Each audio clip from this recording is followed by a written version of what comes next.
to another cooking video. Today I'm going to show you something pretty special. I'm going to teach you how to make a special Gunkan maki sushi. Well, it's actually not going to be maki because it won't involve nori, but it's Gunkan style sushi wherein you have a roll of rice like this, and then you have your topping on top and you wrap it with normally nori, but today I'm going to wrap it with something special, something innovative, something new, something you won't find in a lot of sushi restaurants. So without getting into it any further, let's get straight into cooking. Let's go.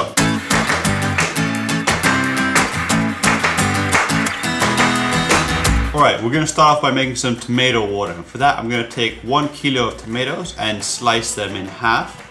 And then after that I'm going to slice them into quarters. Now this is just so that they fit into the blender easily and don't get stuck. Slide these into your blender, just like this. And then you're going to want to add 1% of salt. That's 1 kilo of tomatoes, so that's 10 grams of salt. Just sprinkle that on top like this.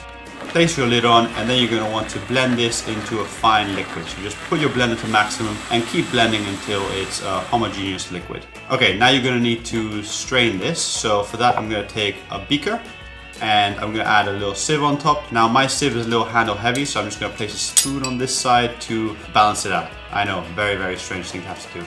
Anyway, add a cheesecloth on it and then just place your tomato mix into it, just like that.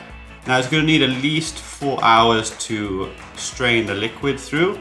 So I recommend you just leave this in a fridge and come back to it the next day and have lots of usable tomato water.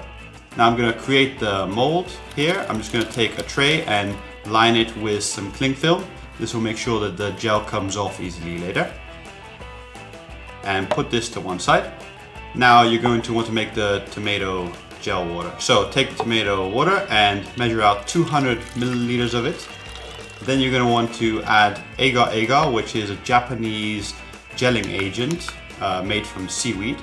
You're going to measure out 1.2 grams of that. Now this is a little bit of a brittle gel once it's gelled.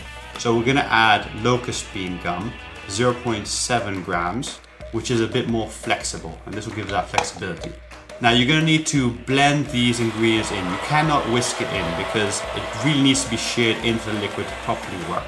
So use a blender.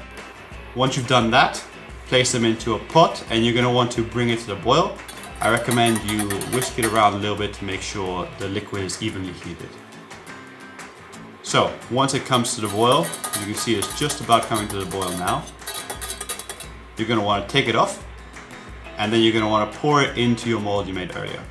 Now you're going to want very, very thin strips of this stuff, so it can't be more than 3 to 5 millimeters thick. Now leave it in the fridge for at least 2 hours and do not shake it, otherwise it will become weaker. So this has been in the fridge for 6 hours, and as you can see it's fully set.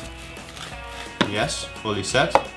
And I'm just going to cut it into strips. Now the first strip is just to get the edge off, and then I'm going to cut another strip that's 2.5 centimeters wide, 1 inch wide, and this is the one we're going to use. So as you can see here, we've got a beautiful, simple little tomato gel strip. Okay, now moving on, you're going to take a very small piece of butterfish. This is about 10 grams, and you're going to want to slice this into thin sashimi slices.